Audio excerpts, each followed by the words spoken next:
الرحمن الرحيم الحمد لله رب العالمين والصلاة والسلام على رسول الله. horta may maqlaysaan codkaygu waa yara gaaban yahay u malaynaya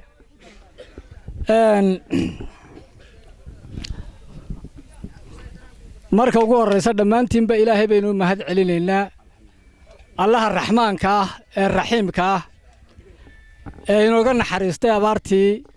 iyo foolxumadii aad garanaysaan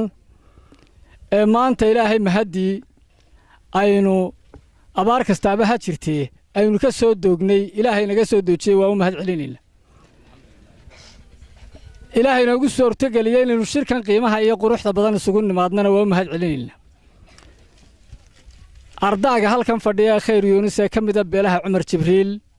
ee dadaalkan qiimaha iyo qaayaha badan sameeyna waa u mahad celinaynaa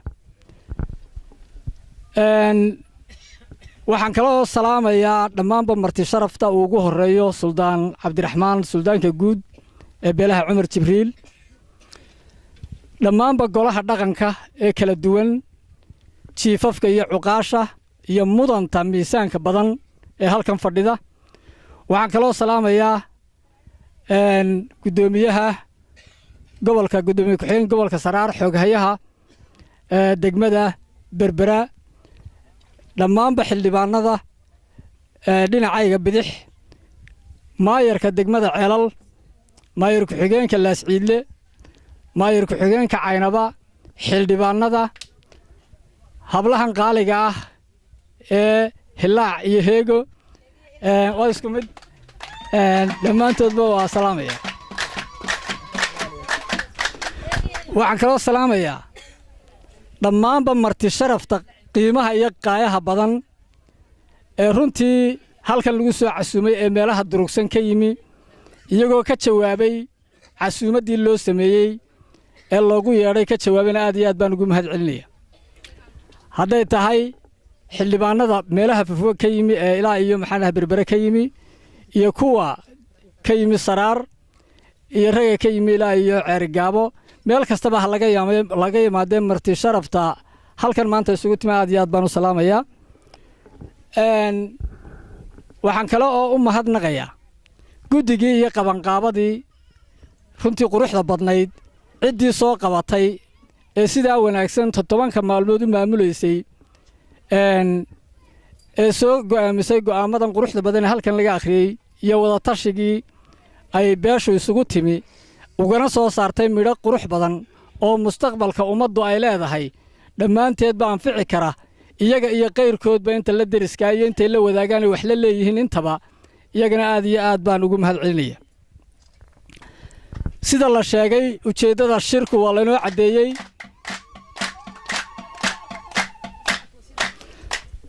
runtii sida la sheegay aad iyo aad baa la inoogu sharaxay oo la inoogu cadeeyay ujeedada uu shirku lahaa taasoo ahayd beesha khayr yuunus ee ka mid ah beelaha Cumar Jibriil inay kaga tashanaysay aayaheeda beelnimo iyo mustaqbalkeeda iyo inta ay kale la wadaagto inay ka soo saarto wax ay ku dhaqanto oo ay kala dambeyn iyo maxaan dhahay iyo nidaam ay ku yeelato ay iyadu isku maamusho bulshada kalena kula wadaagto taasoo runtii meel martay aad iyo aad baan ugu mahad celinayaa waxaan kale oo runtii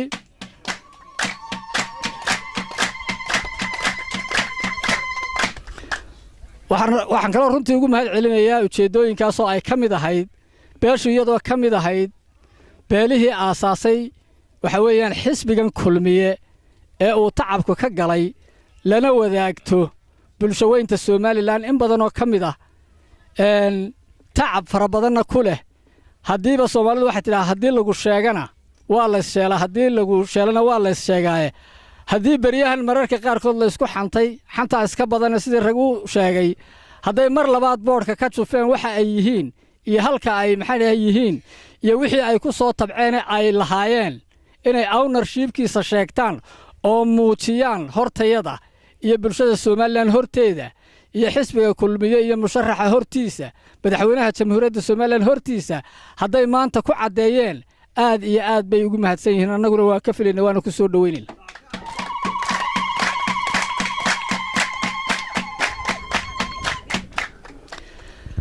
intaa kadib haddii aan runtii uga gudbo wixii dana waa marka koowaad inuu maduhu shiraan oo ay danaha ka shiraan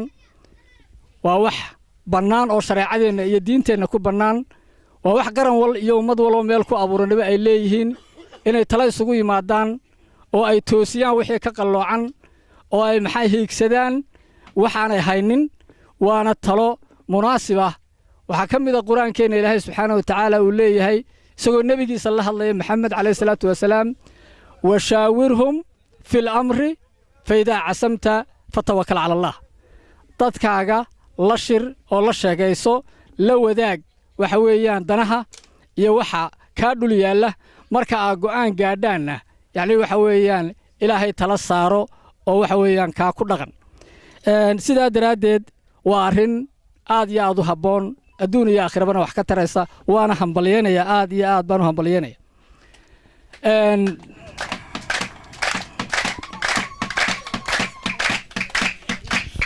waxaan runtii jeclahay inaan in yar uun isdul taago xukuumadda uu hoggaaminayo madaxweynaha jamhuuriyadda somalilan axmed maxamed maxamuud siilaanyo iyo xisbiga kulmiye oo uu iminka musharax u yahay mudane muuse biixi cabdi bal in yaruun haddii aynu milicsanno wixii ay qabteen waxa weeyaan waa wax runtii iskamaynaan dooran manaynaan caashiqin inaynu xisbiga kulmiye marka horena ahaanno iminkana sii ahaanno inuu soo baxana aynu ku tala gallo ma aha laakiin waxaynu odhan karraa waa wax cad oo runtii waxqabad fara badan baa la qabtay oo lagu raaci karo oo lagu soo saari karo oo lagula xisaabtami karo oo wanaag iyo horumar lagaga rajayn karo aniga oo qiraya inay jirto baahi aad iyo aad xaddhaaf u ah oo badan oo jirta oo dhammaanba arrimaha bulshadu waxay u baahan yihiin ay gobolkan ka dhiman yihiin haddana marka la eego xaqiiqatan wixii la qabtay 7 sannadood ee ay xukunka hayeen xisbigan iyo xukuumaddani markaana eego 750 sano ee aynu xornimada qaadannay 1960kii innagoo maanta joogna 1917kii waxa la qabtay 7 sano aad iyo aad bay u fara badan tahay in yaruun haddii aan ka xuso guud ahaan anigoo malaa jecel gobolka saraaruun inaan maxaa dhahaa idinka sheekeeyo in yar haddaan gobolka saraar idinka sheekeeyo dhinaca waxbarashada anigu aan mas-uul ka ahay markii aynu halkan aanu nimi shaqaalaha guud ee wasaaraddu wuxuu ahaa gobolka oo dhan 350 qof buu ahaa maantana waxa weeyaan waa 205 qof weeye mushaharka macallinku markaynu nimi wuxuu ahaa 360 laan ah buu ahaa maantana waxa weeyaan waa 1 milyan iyadoo aanay iba badnayn waa 1 milyan iyo 40 kun weeye ha yeeshee waxa u dhaxeeya waad garan kartaa waxaan odhan karnaa waa macallinka eegaa kaasi iskuulladii maxaa dhahay bareemariga ahaa waxay ahaayeen 10 maanta waxaynu ku kordhinay 17 baynu bareemariga ku kordhinay iyo weliba iskuullo aan weli la dhisin balse intixaamadii lagu galay oo iskuulle ah waaynu maanta intixaamaadkii ka qaadnay bareemarigu wuxuu isku noqonayaa dhammaantii maanta wuxuu isku noqonayaa 36 iskuul oo bareemari baynu dhisnay 7 sannadood iminka aynu xukunka haynay gobolka saraar oo 17 ay dhisan yihiin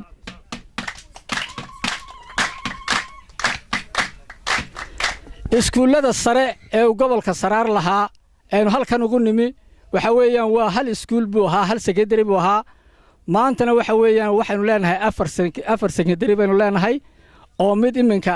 uu dhammaystiran yahay oo runtii uu sameeyey ninka weyne la yaqaano jaamac karaaciin oo ugu talagalay ummadda ugu talagalay oo iskuul qaran ah iminkana la geli doono 4 iskuul baa ku soo biiray muddada waxaynu odhan karraa wuu afarlaabmay dugsiga sare ee gobolka saraar intii aynu halkan joognay ama intii xisbiga kulmiye joogay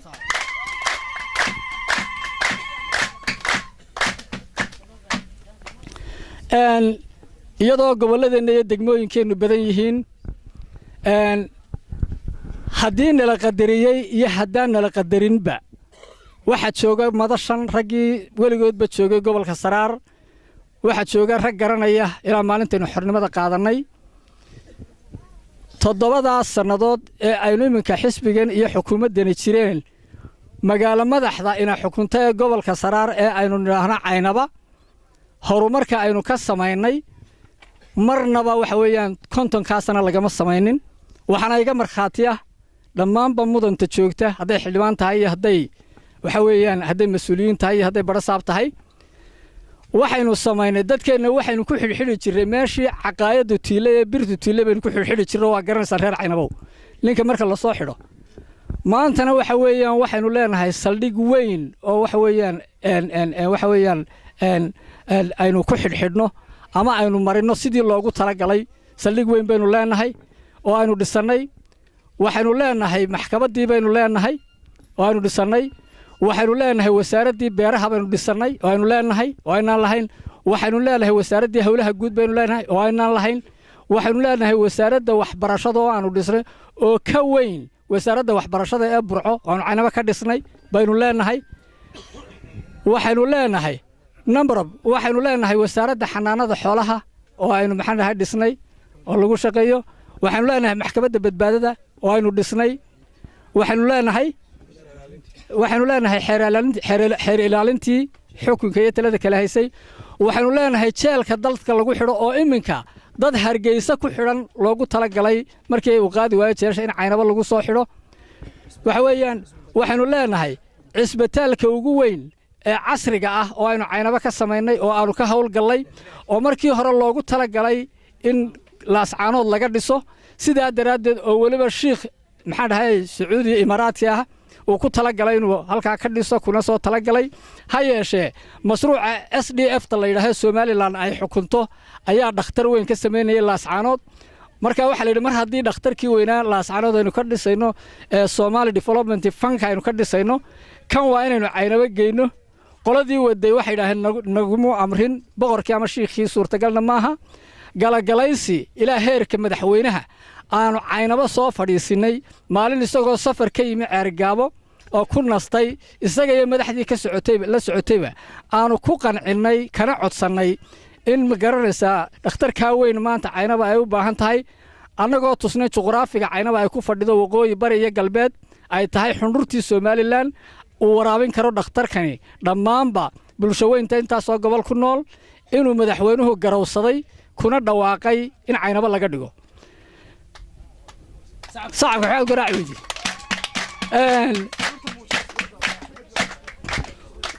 waxaanu isla maalinta madaxweynaha ka codsanay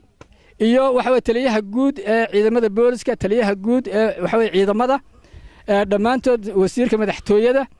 dhamaantood ba iyaga wada socda oo fadhiya hoteelka Caynaba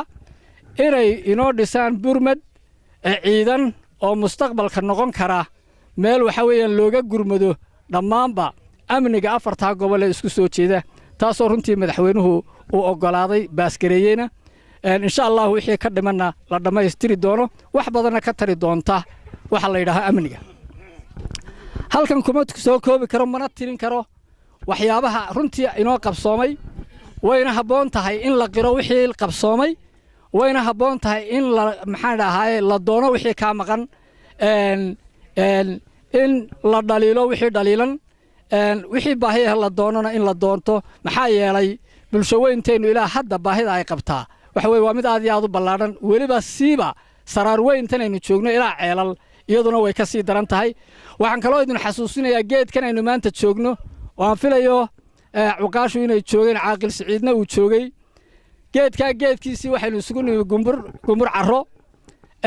sidan oo kale bulshaweynta reer saraareed iyo wafdiyadeedii halka mareysay iyo wasiiradeedii ka wakiilka ahaa waxaanu ka wada hadalay wax qabadka necessary ah ee marka ugu haboona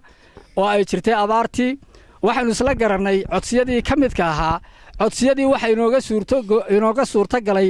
kow inaanu laba booyadood keenay oo biyaha lagu dhaamiyo oo aynu gurmad rasmi ah ku sameynay oo aynu dadkeena iyo shacabkeena ugu gargaarnay oo kamid ah waxyaabaha aynu ku soo guuleysanay kow bay ahayd oo way timo waxyaabaha soo gaaray bay ahayd iraga jooji adoo raaliya waxaan kale oo kow waxaynu ku guuleysanay oo keenay codsigiinii ka jawaabideedii inaynu keeno laba booyadood oo dhaamiyo saraar oo ilaa iminkana aynu leenahay waxaynu kale ku guuleysanay inaynu MCH ka dhisno ceelal oo aad iyo aad u qurux badan intiina aragteen marka la qalabeeyo inuu yahay mid ku filan waxa weeyaan wax weyn ka tari kara bulshaweynta deegaankan ku dhaqan waxa kaloo inoo suurto gashay saddexdii maayar oo aan lahayn gaadiid ay ugu gurmadaan arrimaha bulshada iyo hawshooda iyo howlwadeennimadooda inaanu ku wareejinay 3 gaari oo maanta ay wataan ayna yihiin kuwa ay noogu adeegayaan ee ay noogu shaqaynayaan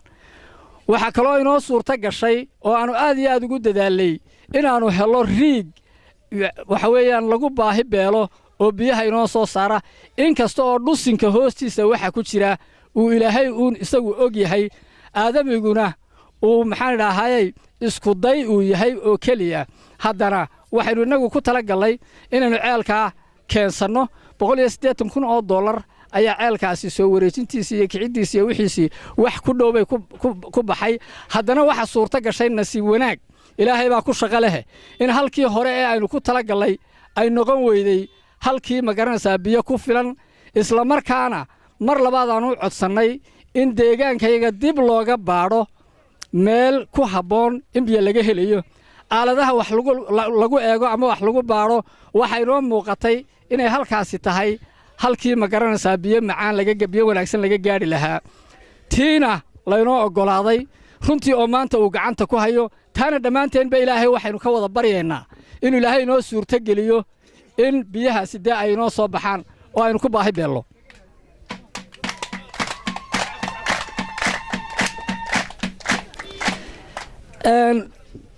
inaha waxaan u dul marayaa oo runtii aan idinku sheegayaa waxaa ilaahay yidhi lain shakartum waxaan runtii kaga baxayaa oo ku soo dhowaynayaa waxaa loo baahan yahay bini aadanku ilaahay baa la hadlay wuxuu yidhi lain shakartum la'asiidannakum walain kafartum ina cadaabi la shadiid wixii ilaahay idin siiyo waa lagu mahadnaqaa waana lagu shukriyaa waanaan idiin kordhinayaa haddiise wax alla wixii nimco ah sheeganba weydaan oo waxba ma garanaysaa aydaan ka sheegin taa micnaheedu waa qarin nicmada ilaahay la qariyo waayo ilaahay subxaana watacaala waa ka qur-aankiisa ku leh gaarigaan iga dambe adeer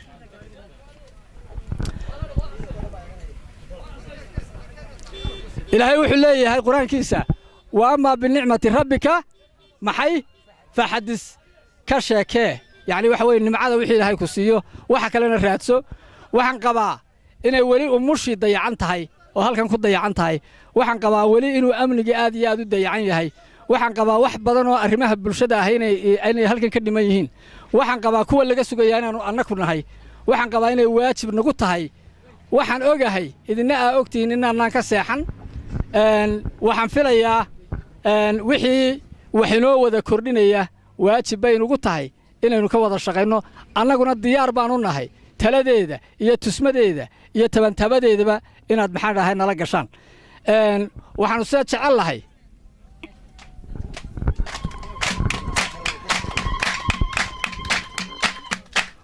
waxaan kaga baxayaa oo ku soo ururinayaa bulshaweynta kala duwan ee runtii miisaanka leh ee halkan fadhida ee mudantii ummadda ah ee runtii macnaha leh ee milgaha leh ee kala miisaami karta wixii saxaya waxaan sax ahayn waxaan si dhaba idinku sheegayaa 7 sannadood iyo 50kii sane ka horreeyey waxa horumarkeennu badan yahay 7 sannadood buu badan yahay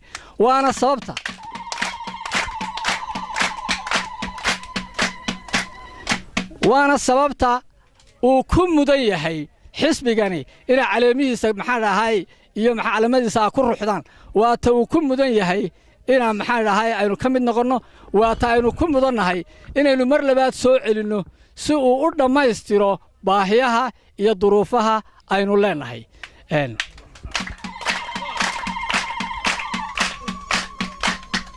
waxaan yaroo dardaarana kaga baxayaa waxaynu u baahannahay bulshaweynta deegaankan annagu markaanu wasiiranahay waxaanu wasiirro u nahay ummadda Soomaaliland waxaanu wasiirro u nahay dhammaanba jamhuuriyadda Soomaaliland waxa weeyaan waxaan idiin sheegayaa gobolkan Saraar aynu joogno maanta waxaan runtii idinkula dardaarmayaa waxyaabaha aadamuhu uu ku kala hormaray waxa kow ka aqoontu waa asadka qaaliga ah ee ilaahay ugu talagalay aadamuhu wax kale kuma kala duwana 9 bilood bay ku wada dhasheen waxay qaarra hore ugu mareen adduumada aynu qaxayno ubadkeenu yaacayaanee horu mareen qaarra laga horu maray wax kale ma aha waa aqoonta oo keliya ilaahayna wuxuu yidhi qul hal yastawi aladiina yaclamuuna والذين لا يعلمون مسنا ميسميه كو وحقرنا كو وحقرنا وحنو باهنا هاي إنه أقون تمادية يتدينية لبدا بحوك صارنا ورنتي أينو أدي أدو قد دلو تاسو أن دريميو إننا حوك صارين أو أدر كيسو إسكولا فربضان أو إسكمران أو حويان مران أو دسان تاوحن ليه هلقد دلو معليه دو ماها معلمين بانشوغين إن تاسو أمضيه وحويان حتى هدي وسارد وحبرشاد ay ka gaabiso inay macallimiin guurnaysan keento intaas oo umadihi waa iska kaashan kartaa inay hal macallin iyo laba keento waana sameeyaan gobolada kale ee deegaamada waxaan idinku bushaareynaya Somaliland waxbarashada sanadkan 20 qof ee ugu sareeyay 5 kamid ah waa reer Saraare